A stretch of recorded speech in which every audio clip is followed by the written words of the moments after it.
ইনশাল্লাহ আপনাদের সকল কাজ ওকে, বুঝতে পারছেন ভাই, সকল কাজ ওকে। আপনার এবং ফারুক ভাইয়ের ইনশাল্লাহ সব কিছু ওকে। টাকা আজকের মধ্যে ডেলিভারি পাঠাই দিন, ডেলিভারির কাজ ইনশাল্লাহ আজকে করে দেবো। এভাবেই কানাডা প্রেরণের প্রলোভন দেখিয়ে প্রবাসীর কাছ থেকে প্রায় 40 লাখ টাকা হাতিয়ে নিয়েছে একটি চক্র। বিদেশে অবস্থানরত প্রবাসীরা প্রায় সময় নানা রকম প্রতারণার শিকার হয়। বিশেষ করে আত্মীয় স্বজনের কাছ থেকে দূরে থাকার কারণে বাংলাদেশি কাউকে পেলেই তারা নিজেদের মতো আপন করে নেয়। এ সময় খুব বেশি যাচাই বাছাই না করেই নিজেদের মধ্যে আর্থিক লেনদেনে জড়িয়ে পড়ে। এতে করেই ঘটে বিপত্তি, হতে হয় নানা রকম প্রতারণার শিকার। আমি সব দিকে প্রতারণার শিকার হয়ে গেছি। আমি তেমনই এক বড় ধরনের প্রতারণার শিকার হয়েছেন নোয়াখালীর সোহেল রানা। তার মাধ্যমে 10 জন লোককে কানাডায় নেওয়ার আশ্বাস দিয়ে তার কাছ থেকে প্রায় 40 লক্ষ টাকা হাতিয়ে নিয়েছে একটি চক্র। দেশে থাকা অবস্থায় শিক্ষকতা পেশার সাথে যুক্ত থাকার সুবাদে পরিচিত জনরা তাকে বিশ্বাস করত, আর সেই বিশ্বাসের কারণে তার মাধ্যমে কানাডা যাওয়ার আশায় তাকে টাকা প্রদান করে। কিন্তু চক্রের ফাঁদে পড়ে এখন সোহেল রানা সহ কানাডা যাওয়া প্রত্যাশী মানুষটাও ব্যাপক বিপাকে পড়েছেন। বিভিন্ন মাধ্যমে প্রতারক চক্রকে দেওয়া টাকার নানা ডকুমেন্টস তুলে ধরে এই ক্ষতিগ্রস্ত মানুষগুলো এখন প্রশাসনের সহযোগিতা চাচ্ছেন। আমার নাম সোহেল হোসেন, আমার বাড়ি নোয়াখালী ডিস্ট্রিক্ট, থানা বেগমগঞ্জ। আমি বিগত 1 থেকে 1.5 বছর আগে কানাডার উদ্দেশ্যে জিয়াদ হোসেন নামক এক প্রতারক চক্রের হাতে আমি বিরাট অঙ্কের প্রায় 9 জনের একটা অ্যামাউন্ট প্রতারণার শিকার হয়ে গেছে।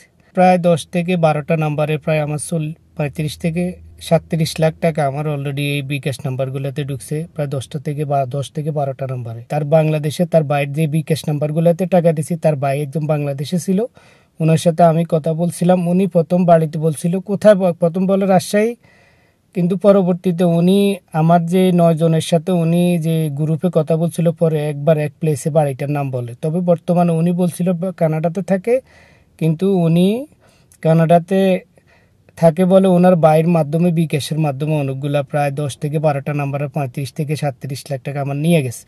1 থেকে 1.5 বছর লাগছে এই টাকাগুলো দিতে।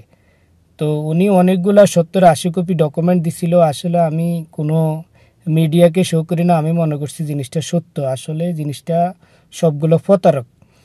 তো আসলে আমি বুঝতে পারি নাই, আমি একজন প্রবাসী মানুষ, সে আরও কয়েকজনের নাম্বার দিয়া সবগুলো নাম্বারে ইমো বা হোয়াটসঅ্যাপ অ্যাড করে আমার থেকে টাকাগুলো নিয়ে গেছে।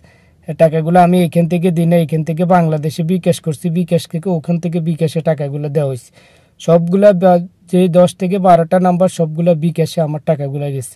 আরেকদিকে ওই ছেলেটা সবগুলা গ্রুপে অ্যাড করি, ওনাদের সাথেও কথা বলি, আরও 1 থেকে 1.5 লাখ টাকা ওনাদের মাধ্যমে নিয়ে ওই টাকাটাও আমার মাধ্যমে লাস্ট পর্যন্ত আমাদের এলাকার যে বিচারক, ওনারা আমার ওই টাকাটা আমার গায়ের উপরে দিয়ে আমার সম্পদ, জায়গা জমি যা আছে সবগুলো বিক্রি করে ওনাদের টাকা হয় নাই। কারণ ওনারাও টাকা দিছে, আমার সম্পদ বিক্রি করেন না, টাকা ওনারাও নিছে। প্লাস ওনারা আগে প্রথম আমাকে টাকা দিছিল, আমি বুঝতে পারি নাই। পরে ওনাদেরকে আমি বললাম যে আপনারা টাকা দিতে ওনার সাথে টাকার কথা বলিয়েন না, যে আমার কাগজপত্রগুলো 70 থেকে 80 কপি ডকুমেন্ট দিছে, কিন্তু সবগুলো প্রতারক চক্র। দীর্ঘ প্রবাস জীবন 14-15 বছর হয়ে গেছে আমার প্রবাস জীবনে। আমি প্রথম 10 বছর কোম্পানিতে কাজ করে, একটা ডমিনোস পিজাতে কাজ করে আমি বাংলাদেশে চলে যাই। পরবর্তী আমি ব্যাকে সৌদি আরব আবার আসি। তো সেই বিরাট কাহিনী আমি বুঝতে পারি না। আমি 1 থেকে 1.5 বছর আমার থেকে প্রায় 35 থেকে 37 লাখ টাকা আমাদের দেউলিয়া করে লেছে। এখন আমাদের আমার যে পাসপোর্টগুলো দিছিল আমাদের বাড়ির পাশে, সবগুলো আমি দেশে মাস্টারি করতাম, প্রাইভেট মাস্টার হিসাবে সবাই আমাকে সিনি হিসাবে বিশ্বাস করছিল। কিন্তু ওই ছেলেটারা আমি বললাম, ভাই সবগুলো গরিব মানুষ, কেউ এখানে পয়সা আলা না, তুই কানাডাতে থাকস, কখনো মানুষের ক্ষতি করিস না। কিন্তু ওই ছেলেটা আমার সাথে আল্লাহর কালাম ধরে শপথ করছে, ওনারা যারা গ্রুপের সাথে কথা বলছে তাদের সাথেও শপথ করছে, এবং রোজা রাখি শপথ করছে আমাদের কাজগুলো করে দিব, আর কাজগুলো না করে দিলে উনি আমাদের টাকাগুলো দিয়ে দিবে। কিন্তু দীর্ঘ আজকে 1.5 বছর আমার থেকে কিন্তু 35 থেকে 37 লাখ টাকা কিন্তু একদিন 2 দিনে নেয় নাই। দেখেন 10টা থেকে 12টা নাম্বার, দীর্ঘ 1 থেকে 1.5 বছর লাগছে এই টাকাটা দিতে। তা আসলে কোনো কিছু করতে পারি নাই। আমি বিরাট একটা প্রতারণার শিকারে ধরা খেয়ে গেছি, আমি বুঝতে পারি নাই। আমি মাননীয় প্রশাসনের দৃষ্টি আকর্ষণ করতেছি, আমাকে যদি পারেন যে কোনো একটা মাধ্যম থেকে আমার অন্তত যে সাময়িক যে আসলে মানুষ কতদিন বাঁচে আমি তো বুঝতে পারি না দেখে আমি বিরাট প্রতারণার শিকার হয়ে গেছি। তো আমি এখনো আরো সৌদি আরব 4 থেকে 5 বছর করার পরে এই টাকাটা পরিশোধ হবে, কারণ আমি অলরেডি 5 বছর দেশে যেতে পারি নাই।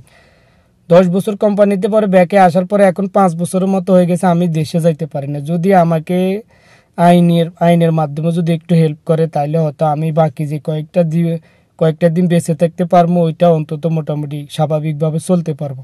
আমার কিচ্ছু নাই। আপনারা যদি সরজমিনে আমার বাড়িঘর দুয়ার দেখেন, আমার বাড়িঘর দুয়ার সবগুলো, আমার পাশের জমিনগুলা, আমার বাড়ির সামনের জমিনগুলো সবগুলো বিক্রি করে লাইছি।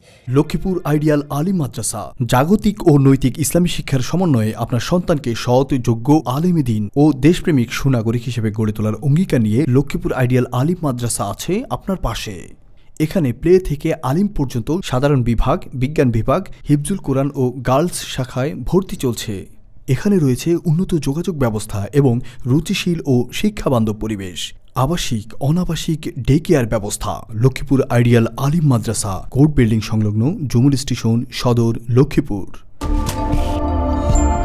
নোয়াখালী টিভি, বৃহত্তর নোয়াখালীর প্রতিচ্ছবি।